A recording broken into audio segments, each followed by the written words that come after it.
Start. Good day, students. I'm your teacher in Science 7. I'm teacher Sarah, and today I will discuss the different factors that affect our environment, the abiotic and the biotic factors in our ecosystem. So I create these videos for you to understand the factors affecting environment, the abiotic and biotic factors. So let's proceed.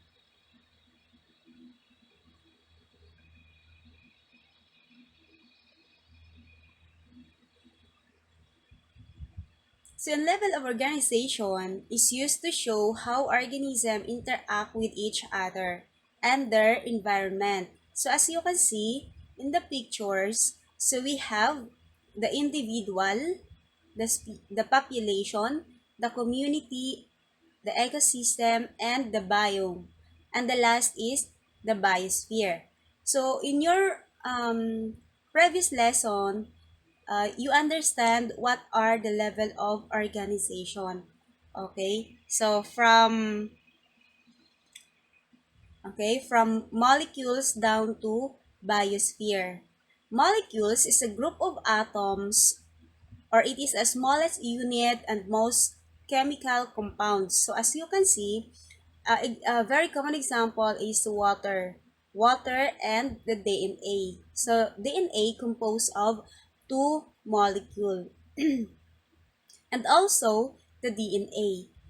Next to molecules is what we called our cells. Cells is the smallest functional unit of life.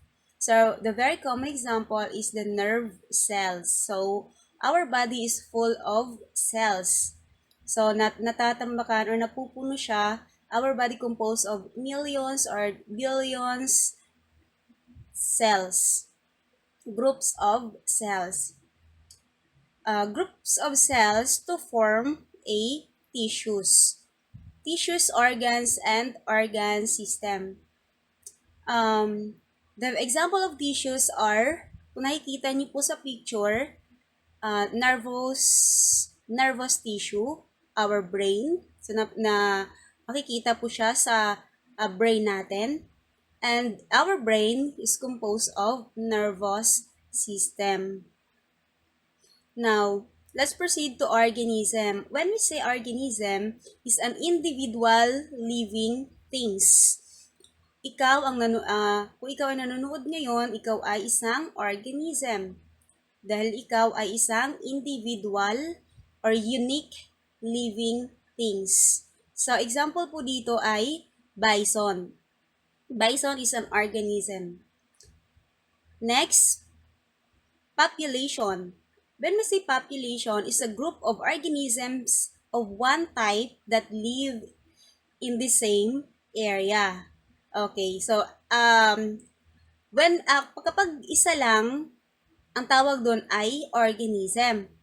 Kapag naman po population, kapag maramihan, ang tawag po doon ay population. So example, this is the bison herd. So maraming mga population of bison. So hindi lang po o yung makikita natin sa ating paligid ay example, this is population of dogs, population of cats, population of birds. Okay? So that is an population. Next to population is community. So ano ba ibig sabihin ng community? It is the populations that live together in defined area. Okay, when we say community, like for example, in our barangay Salawag, that is our community. It is because sa isang community, maraming nakatira, hindi lang tao, hindi lang hayop, at hindi lang halaman. So, yun yung tinatawag na community. So, nabubuhay sila, maraming mga population, iba't ibang population na nabubuhay sa isang lugar. So, that is community. When we say ecosystem is the community and its non-living surroundings. Pag sinabi naman po nating ecosystem, yun po yung doon na naninirahan ang mga living and non-living things. So, kasama na po natin in Barangay Salawag, kasama na po natin yung mga non-living things. So, tulad ng mga, pag sinabi natin non-living things, sila po yung mga ginagamit ng living or living things para mabubuhay sila. Like, for example, yung water, air, temperature, sunlight, ano pa ba? Stone, rocks. Okay? So, those are the examples of non-living things. So, in our ecosystem, so, hindi lang isa o dalawa ang nabubuhay dito. So, marami. Okay? So, next to ecosystem is our biosphere. When we say biosphere, it is the part of the earth that contains all ecosystems. Okay, so yung biosphere naman po yung buong world na kung saan merong nakatira or merong nakatira na mga buhay at hindi buhay. Okay po? So, sige po, proceed po tayo sa next. Okay, ecosystem. As you can see sa picture, pag sinabi po natin ecosystem, it is a community or group of living organisms that live in and interact with each other in specific environment. Okay po, kung nakikita niyo po sa picture, ano-ano po yung mga nakikita niyo dyan. So, meron tayong makikitang plants and animals. So, meron ding water and meron ding sunlight. So, that is an example of ecosystem. Okay, next. All ecosystem consist of three basic components. Pag sinabi natin components, yun yung nagpapabuo, okay, para magiging ecosystem. Number 1 is the autotrophs. Autotrophs are tinatawag natin na producers. Producer are largely green plant use the energy of to make their own food. When we say autotrophs, makakagawa sila ng sarili nilang pagkain alone sa sarili nila.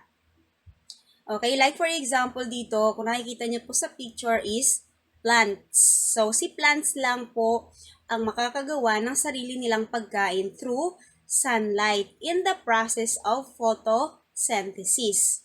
So, wala pong tao na nabubuhay sa sarili niya lang na hindi umaasa sa iba't ibang living things or producer. So, that is why tinatawag siyang producer dahil sila po ang kinukuhanan natin ng pagkain maging sa animal. So, doon po sila kukuha ng pagkain sa autotrophs. Okay? So, very common example sa atin is yung rice. So, rice, paano ba lumalaki yung rice? Paano ba lumalaki yung mga plants? Na kinukunan natin yung mga gulay na kinukunan natin ng pagkain. So, dahil sa kanilang kakayanan na makakagawa ng sarili nilang pagkain. So, ang tawag doon sa kanila ay autotrophs. Next, number 2 is the heterotrophs or tinatawag na consumer. Pag sabi natin consumer, sila yung nagko-consume or sila yung mga kumakain na galing doon kay producer. Is an organism that feeds on plants or other animals for energy. They cannot make their own food. So tulad ng in-example ko kanina na ang animals and human ay hindi pwedeng makakagawa ng sarili nilang pagkain. Unlike na meron tayong nakadepende po tayo doon sa mga producers or sa tinatawag natin na autotrophs. Yun po yung mga plants. Okay. And animals. So, sometimes, meron ding mga animals na pwede nating kainin. Meron din naman pong hindi. Okay. So, number 3, abiotic matter. So, hindi mabubuo ang isang ecosystem pag wala ang mga abiotic matter. So, ano ba yung mga abiotic matter na to? Sa susunod na slide, ay malalaman po natin. 1. Okay, so the two factors that affecting in an ecosystem. So meron lang tayong dalawa na nakaka-affect sa ating ecosystem or nakaka-affect nga ba or nakakatulong. Number 1 is the biotic factor. So in your previous grades, alam ko na natutunan nyo na po ito. Pag sinabi nating biotic factor, ito po ang tinatawag na living things. Okay? So, living things, sila po yung mga organisms or yung mga things na mga bagay na may mga buhay. Okay po? Examples, plants, animals, and human being. So, sila po yung may mga buhay. Number 2, the abiotic factor, also called as non-living things. So, examples, air, currents, temperature, moisture, light, and soil. So, idadagdag ko na lang po dito yung water. So, next, examples of biotic factors. So, kanina po sa sinasabi ko, ito na po yung silang mga tinatawag na producers. So, producers po natin yung mga plants, consumers, animals, and human. Decomposers, sila po yung mga bacteria, worms, yung mga nakikita natin sa ilalim ng lupa. May bacteria, fungi, okay po. So, sila po yung mga insects. Okay. Sila po yung mga decomposers natin. Pag sinabi natin decomposers, sila po yung mga, like for example, yung mga namamatay na mga consumers like animals. So, para po magkakaroon ulit ng yung mga dead bodies ng mga animals, sila po yung nagde-decompose. Okay. Para magiging, kumbaga, para magiging ginagawa nilang pampataba. Okay po. Next, examples of abiotic factors. So, abiotic factors, these are the non-living components of the ecosystem. Isa na po doon yung wind, sunlight, soil, temperature, atmosphere, and water. Next, what biotic factors are important to grow? Okay, sa plant naman po ito. Okay po. So, ano ba yung mga abiotic factors na nakakatulong, okay, sa pagpapalago ng mga halaman? Okay, number one. Number 1 po is the sun. Okay, sunlight provides warmth to living organisms. Provides solar energy or light for green plants to make their own food. The number of hours of daylight triggers seasonal events such as the plant flowering, birds migrating. So, sun or sunlight is very important to us, even plants and animals. Okay, so meron din po kasing mga plants na namumulaklak or namumunga kapag summer, kapag matindi yung init. Meron din pong mga plants na nangangailangan ng sunlight para namumulaklak. O yung mga flowering plants, so minsan yung mga birds, okay, pag maganda yung panahon, pag maganda yung sunlight, yun po yung time na pwede sila mag-migrate sa ibang lugar. So, kung nakikita nyo po dito sa examples, common examples na namulaklak kapag summer is the sunflower. And even human, nangangailangan din po tayo ng sun because sa ating araw-araw na pamumuhay tulad ng paglalaba. So, hindi naman natutuyo yung paglalaba natin, yung mga labahan natin kapag walang sun or sunlight. Okay? So, animals also need sunlight. Okay? Para, sabi nga kanina, provides warmth. Para hindi, meron din po kasing animals na sensitive sa mga malalamig na lugar. So, kailangan po nilang lalabas para mainitan. Next po. Number 2 is water. So, water is the most fundamental needs. Okay, sa lahat ng mga living things. The important for life process of all living things like plants and animals, such as distributing food particles through their bodies and digesting food. Okay, so even human being, nangangailangan din po tayo ng tubig. Kung walang tubig na galing sa kalikasan natin, hindi po tayo mabubuhay. Ang sabi nga nila, mas importante yung tubig kaysa pagkain. Okay. Important for organism that live underwater. So, paano na lang kapag walang tubig? Okay po, hindi po mabubuhay yung mga organisms na nakatira sa ilalim ng dagat or sa ilagay na lang natin sa mga tubig. Hindi sila na nabubuhay. Okay, magkakaroon sila ng trout. Okay, tagtuyot. Okay, tulad ng trout, droughtness. Okay po.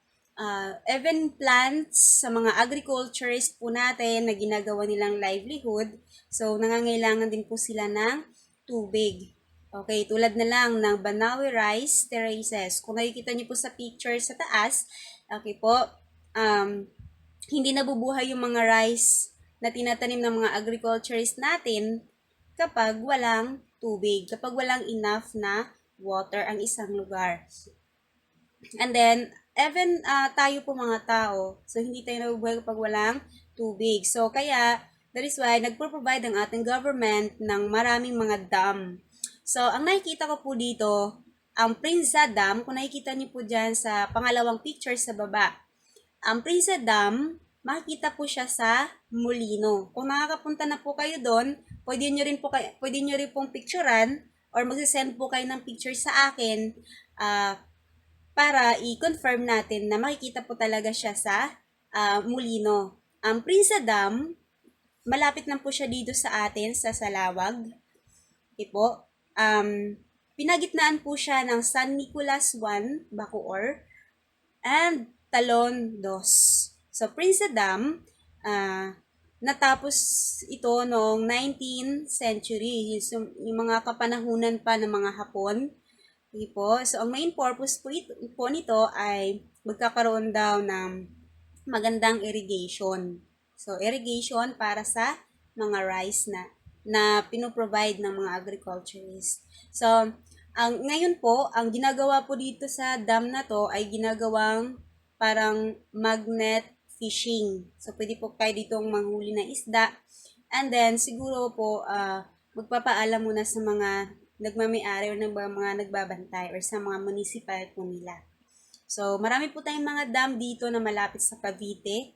So, pwede po kayong mag-search para kung sakali man po ay pwede nyo pong mapuntahan. Ayan, so malalapit lang po dito, lalong-lalo na po doon sa papuntang 13. So marami pong mga dam na ginagawa ang mga sinaunang ninuno natin. Okay po. Next is air. Okay, so paano ba pinaka-importante yung air? It provides oxygen. Okay, which animals breath or even human tayo. So hindi tayo nabubuhay kapag walang hangin. Kung ikaw ay nasa malapit sa mga basurahan, di ba? Yung mga basurahan nagpo-produce yan ng carbon dioxide. Kapag nagpo-produce ang isang lugar ng carbon dioxide, sino ang mas masaya? Yung mga tao ba or yung plants? Siyempre, yung plants po. Kasi si plants ang nangangailangan ng carbon dioxide. Si human animals ay nangangailangan ng oxygen to breathe. Okay, provides carbon dioxide for plants to use to make their own food. Okay, kung wala naman po yung carbon dioxide, hindi naman mabubuhay ang mga halaman.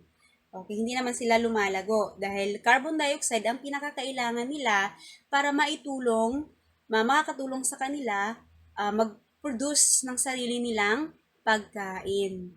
Okay? So, ulitin ko po, si plants ang nangangailangan ng carbon dioxide and si animals naman po or humans ang nangangailangan ng oxygen. So human and animals provide carbon dioxide to the plants to make their own food, and plants also give back to us oxygen to breathe. Okay. Next, soil. Okay, soil is the very important because no, kung walang soil, puro na lang tubig, saan tayo titira?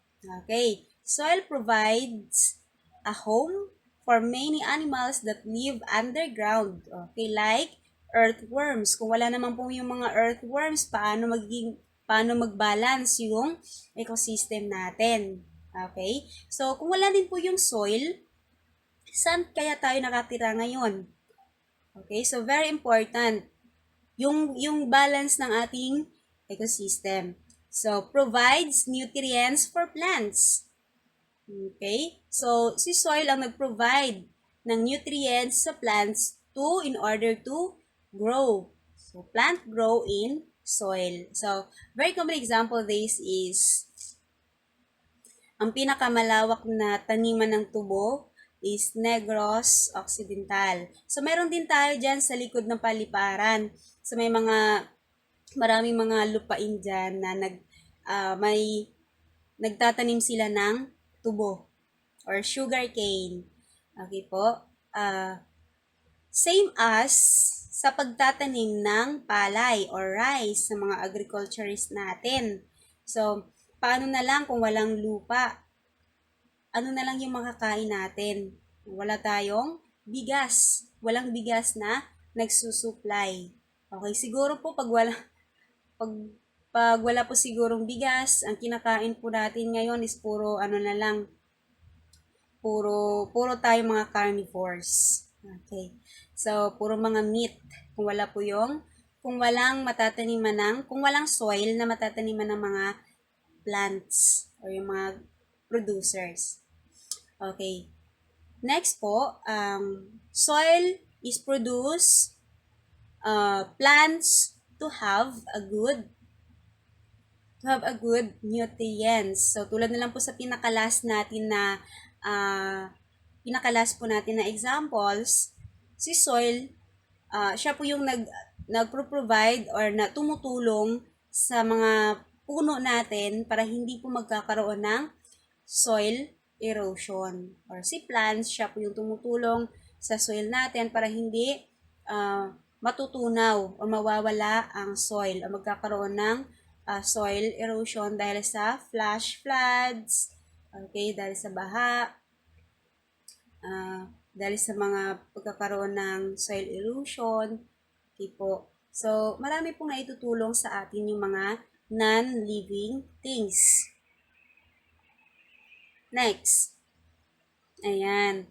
So, in order for you to have a further understand between biotic and abiotic factors, use the words below to answer your learning task 1. Kung nakikita niyo po yung learning task 1 ninyo, okay po, pwede niyo na pong sagutan. Write your answer in a separate sheet of paper.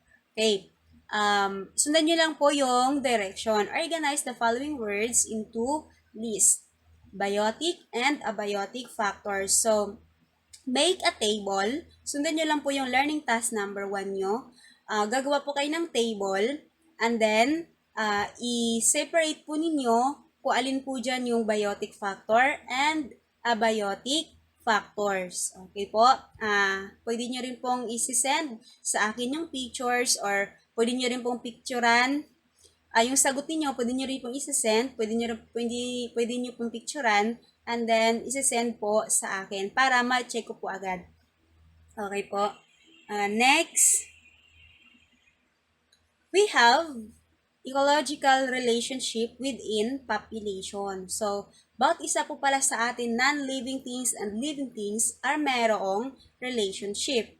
Okay? So, pag when we say population is a group of organisms of the same species which interbreed and live in the same area at the same time. Okay? Like for example, in Barangay Salawag.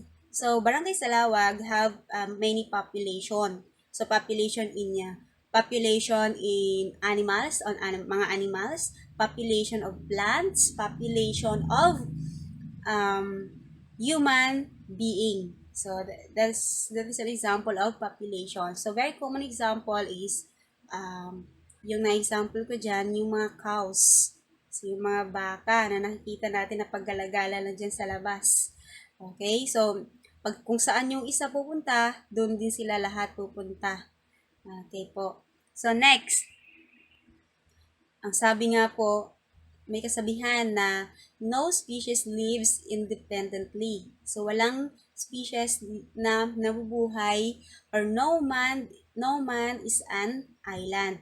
So pag sinabi na po nating species, like common example po nito nung natuturo natin sa unang lesson po ninyo, pag sinabi po nating species is yung mga individuals. So like for example, species of Nara tree. Iba yon. So, in plants po kasi, maraming mga species. So, even frogs. So, may iba't ibang species ng frogs. Yung iba may mataba, yung iba may mapayat na mabilis tumakbo. So, yun yung iba't ibang species. So, species lives in habitat. So, pag sabi natin habitat, is the place when organism lives out its life. Okay? So, in other words, sa Tagalog, habitat, yung tirahan nila. Okay po? And then, we have, what we call this is niche. Niche is all strategies and adaptation species uses in its environment. Okay? Even human being. So, kahit tayo, meron tayong tinatawag na niche. Pag sinabi natin niche sa Tagalog, yun yung kung saan sila komportable na kung saan sila komportable at na-adapt na nila yung lugar na yon, yung place na yon. Okay po, at doon sila dumadami. Okay po. So like for example, orchids. So saan ba usually tumutubo yung mga orchids? 'Di ba minsan tumutubo sila sa mga malalaking puno. Okay po? Okay? So, ang tinatawag na niche, yung niche ng orchids is yung tree. Dahil doon na sila na-adapt na nila yung environment ng tree. Okay po. Next. We have 5 types of ecological relationship. Number 1, mutualism, parasitism, commensalism, predation, and the last is competition. Okay, proceed tayo sa number 1. Mutualism is a relationship in which both organisms are benefited such they become mutually dependent upon each other. Pag sinabi natin mutualism, is a relationship na both organisms, so like for example, plants or animals, are benefited with each other or nakakatulong sa isa't isa. Okay? So, nakadepende yung isang organism sa isang organism, pero lahat sila, yung dalawa na yun, na organism ay nakakabinipisyo sa isa't isa. Okay, very common this is yung flower and the bees. So, flower, nakakabinipisyo kay bees because para makatulong sa pollination. Si bees naman po, nakakatulong siya ay nakakatulong yung flower sa kanya para magkakaroon siya ng pagkain. Okay po? That is why yung makikita natin yung mga flowers na meron siyang iba't ibang kulay. Okay? It is because sa mga dinadala ng mga pollinate or mga pollen grain ng bees. So, halimbawa, dumadapo sila sa isang flower na kulay red. At then dumadapo din sila sa flower na kulay yellow. So, and then dumadapo sila sa pinakalas na flower na kulay blue. So, yung kulay blue na yon na flower ay magkakaroon din siya ng red and yellow. So, it is because sa tulong ng pollination. And then, pwede din po si butterfly. Si butterfly is so very attractive talaga ni butterfly yung mga flowering plants. Okay. So, and next po, kung nakikita niyo po dyan is meron tayong crocodile and the bird.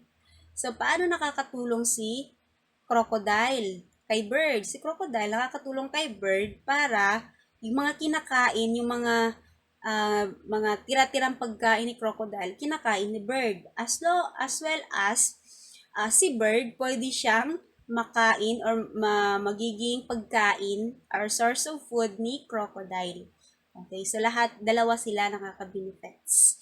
And then, sa last part po is pawikan and fish. Paano nakakatulong si pawikan? Paano naging mutual sila? Kumbaga, kumakain sila sa isang table. Paano naging tumutulong si pawikan? Si pawikan po ay nakatulong kay fish para yung mga tira-tirang pagkain, yung mga dumidikit sa katawan ni pawikan na mga uh, tira-tirang pagkain, yung mga dumi, kinakain ni fish. And then, si pawikan naman po, si fish nakakatulong kay pawikan para luminis ang kanyang katawan. So, ganun din po sa ating pamilya na mayroon tayong mutualism relationship. So, bigayan. Kung ikaw ay meron kang kapatid na sobrang mahal mo, at ikaw naman at mahal ang kapatid mo, kahit anong hingin mo sa kanya, at hingin din niya sa'yo, magbigayan kayo. Okay po. So, kumbaga, mutualism relationship is bigayan. Next, number 2 is commensalism. A relationship in which one species benefits while the other species is neither harm nor help. So, kanina, sa mutualism, both organisms are benefited. So, dalawa sila ang nakaka-benepisyo sa isa't isa. Ngayon naman po, isang organism lang ang makakabenepisyo. Example po dito ay cow and the bird, or carabao and bird. So, carabao and bird, sino ang nakaka-benefits sa kanila? Si bird. Why? Bakit si bird? Okay po. Si bird, pwede niyang kakainin yung kuto ni carabao. So, pwede siyang mabubusog. Okay po. Pero si carabao, hindi nasasaktan or hindi nakakakuha ng benepisyo doon kay bird. Okay po. Next is orchids and the coconut tree. The coconut tree. So, si orchids, so nakakatulong siya si coconut tree, nakakatulong siya kay orchids para magiging tahanan niya.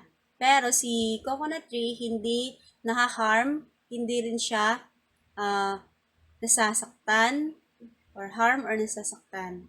Okay po? So, hindi rin siya nakakatulong. So, whales and the small fish. Ayan. So, kinakain nila yung mga tira-tirang pagkain ni whales. So, kaya dumidikit sila sa whales. And, the last is Nemo. Okay? Nemo and the coral reefs. So, si coral reefs, hindi nasasaktan. Nakakatulong pa siya kay Nemo na magiging tahanan niya at source of food. Okay, that is commensalism. Next is predation or predation. A relationship between the predator and its prey, and animals that eats other animals. So, predation is usually found occur only in animals. So, dahil wala pong tao na kumakain kapwa tao. Okay po. So, when I say predator, a predator is an organism that eats another organism. So, yung mga kinakain, yung mga kumakain ng kapwa nila animals. So, prey is the organism which the predator eats. So, yun mga kinakain. Okay. Example, this is cat and the rat. So, sa palagay niyo po ba, sino po dito ang predator and sino po yung prey? So, paki-comment na lang po yung mga sagot ninyo dito sa comment box para ma-check natin kung tama po ang mga sagot ninyo. Okay po? So, sa unang picture po, cat and the rat. So, ilalagay niyo po dito, the predator is the blank, the prey is the blank. Okay po. Don't forget po pala sa paglalagay ng name and section. Okay po, para malalaman ko po kung anong section po kayo. Next po is tiger and the snake. Okay, so sino po sa kanila ang predator and the prey? And then, pangatlong picture po natin yung there is a snail and the ants. Okay, snail and the ants. So, sino po sa kanila ang predator and prey? Okay, sa pang-apat po natin na pictures is lion and the elephant. Elephant po yan. So, kinakain na nila. Okay. So, sino po sa kanila ang predator and prey? So, don't forget ha, sinabi ko po kanina na maglagay ng name and section sa comment box para po, or sa comment below, para po malalaman ko po kung sino yung active na sumasagot. Okay, next. Parasitism. So, from the word parasite, okay, so a relationship in which the parasite is benefited while the other is affected. So, meron po tayong tinatawag na host. So, yung host po, yun po yung yung organism na kung saan yung parasite ay nakakabenepisyo sa kanya. Okay, example po dito sa picture number 1. Mosquito and the human skin. Okay, so the parasite here is the mosquito and the host here is the human skin. Okay po. Okay, so in the parasitism, so isa lang po ang makakabenepisyo while the other organism are affected or harmed. So, pwede rin pong mamatay. Okay po. And kung nakikita niyo po sa pangalawang picture natin yung worm and yung needle worm. Okay, so worm na siya, may dumadapo pa sa kanya na mga worm. Okay, so maari din pong needle worm, maari niya pong ikakamatay ito. Okay po. And then, sa third picture po natin, kung nakikita niyo po, there is an ascaris and the intestine. Okay, so yung mga bituka, may mga uod, or ascaris po ang tawag doon. Bulati ba yun? Sa Tagalog. Okay, so ascaris, sa mga bata na mahilig maglaro at mahilig kumain na hindi naghugas ng kamay, madudumi yung kamay. So, maaaring magkakaroon sila ng ascaris or yung bulati sa tiyan or sa bituka. So, saan ba nakatira yung mga bulati na yon? Sa ating mga intestine, even large and small intestine. So, minsan, kapag dumadami na yung ascaris sa tiyan or sa intestine, lumalabas na sila through our eyes. Kung saan po may mga butas ang ating katawan, doon po sila lumalabas. Minsan lumalabas sa ilong, lumalabas sa tenga, lumalabas sa mata, lumalabas sa bibig. Okay po, dahil sa sobrang dami. And maaari din pong ikakamatay ito ng isang tao kapag dumadami na yung ascaris sa kanyang tiyan. Okay, minsan pag lumalabas sa mata, maaari itong ikakabulag. Okay po. And then, the last is common to sa lahat Okay, kahit nga ako nung bata pa ako, meron ako nito. The human lice, so yung kuto. Okay, yung lisa sa ulo.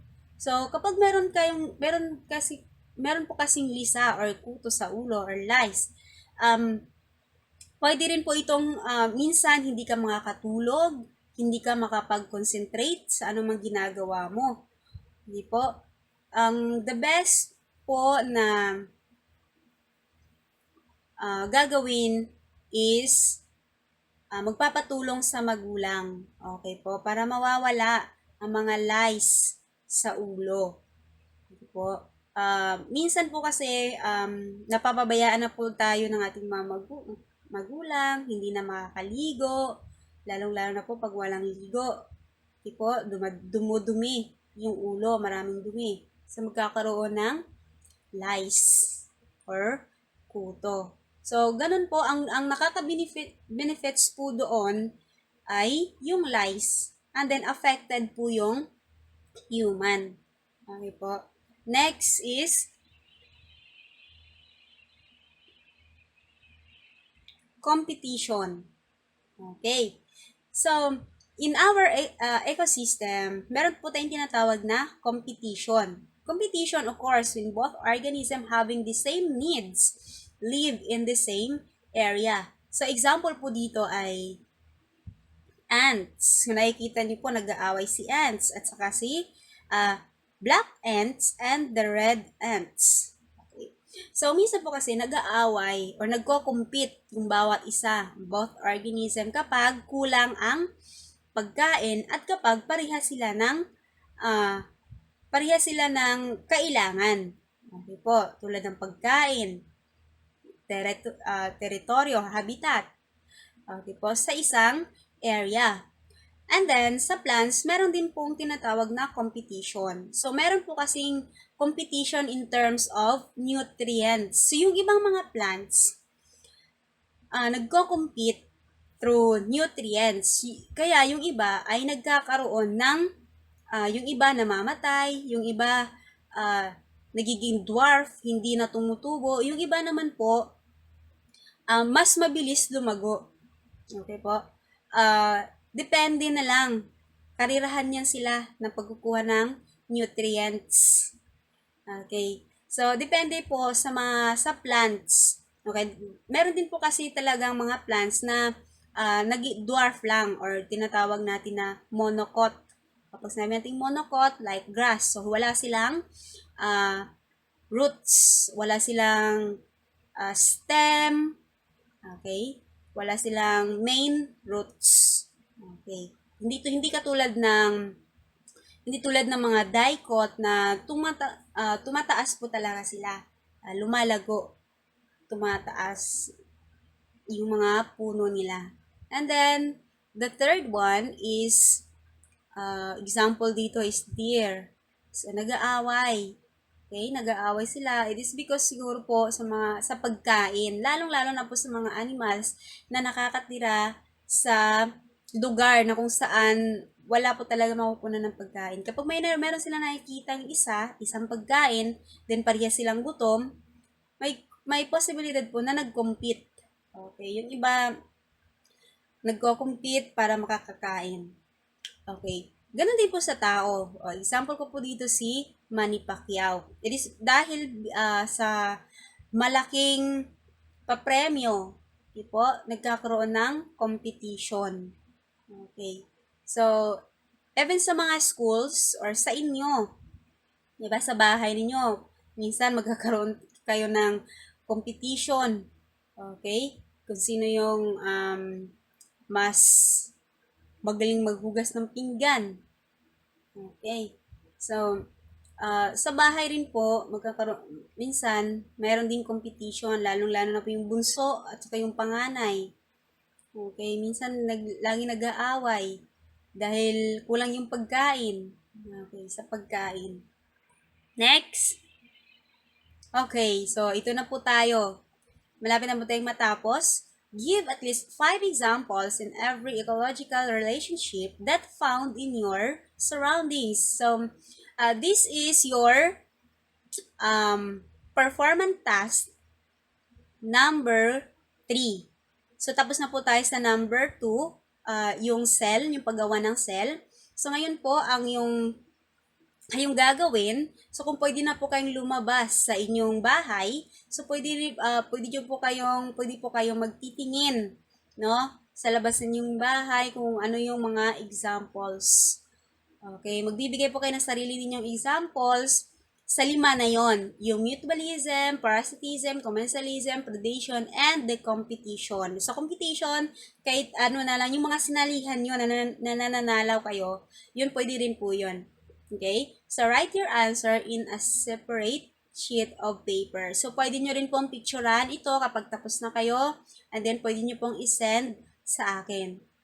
Okay po? Kung meron po kayong mga katanungan, huwag po kayong mahiyang magtanong or mag-comment below or mag-chat sa akin. Okay po? Para po matulungan ko po kayo. Okay po? Nawa po ay meron po kayong natutunan sa lesson na ito or sa video lesson na ito.